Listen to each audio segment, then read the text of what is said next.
নমস্কার বন্ধুরা, আমার চ্যানেলের আরও একটি পর্বে আপনাদের সকলকে স্বাগত জানাই। আশা করি আপনারা সবাই ভালো আছেন, আমিও ভালো আছি। এখন সময়টা এমন চলছে, মোটামুটি সকলের বাড়িতেই জ্বর সর্দি কাশি লেগে আছে। বাড়িতে একজন আক্রান্ত হলে মোটামুটি সবাই কিন্তু আমরা অসুস্থ হয়ে পড়ছি। আমি ইমিউনিটি বুস্ট করার জন্য আজ একটা স্যালাড রেসিপি, খুব সুন্দর স্যালাড রেসিপি আপনাদের সাথে শেয়ার করছি। এখানে দেখুন, আমি নিলাম মোটামুটি হাফ কাপ মতো গাজর। এটা গাজর আমি গ্রেট করে রেখেছি।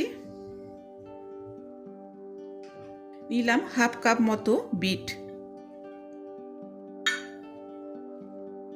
4-5 কোয়া মতো লেবু। এই লেবু আমি টুকরো করে আগে থেকে কেটে রেখেছিলাম।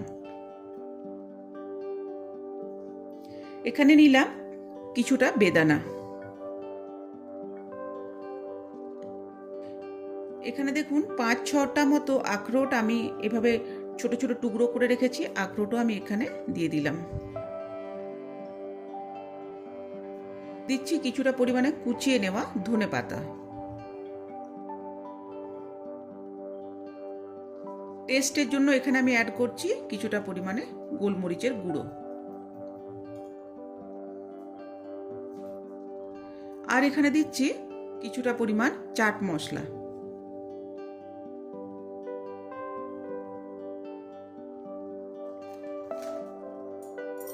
এবার সবকিছু ভালোভাবে মিক্স করে নেব।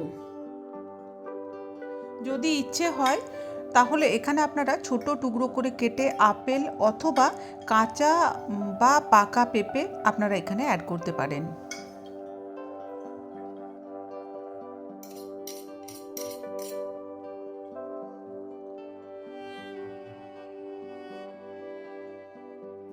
এবার বলি, এই স্যালাড আমরা কখন খেতে পারি? সকালে ব্রেকফাস্টে এক বোল ভর্তি করে এই স্যালাড খাওয়া যেতে পারে।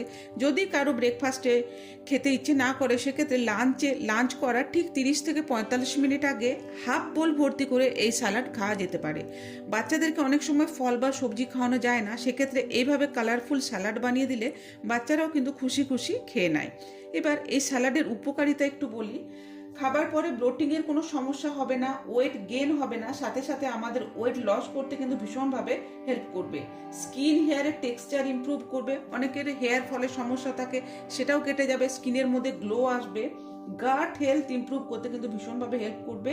তাছাড়া আরও প্রচুর বেনিফিট এই স্যালাড থেকে পাওয়া যাবে। নিয়মিত সুন্দর অভ্যেস আপনাকে সুফল এনে দেবেই।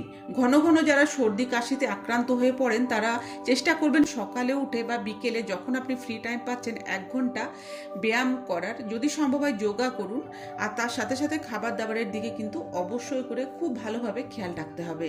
আমি আশা করব আমার আজকের এই ভিডিও আপনাদের ভালো লেগেছে। যদি ভালো লেগে থাকে তাহলে দয়া করে আমার ভিডিওটিতে একটি লাইক করবেন, কমেন্ট করে জানাবেন। চ্যানেলে নতুন বন্ধু হয়ে থাকলে চ্যানেলটি সাবস্ক্রাইব করে সাথে থাকার অনুরোধ রইল। দেখা হচ্ছে নেক্সট ভিডিওতে। সবাই খুব ভালো থাকুন। ধন্যবাদ। হরে কৃষ্ণা।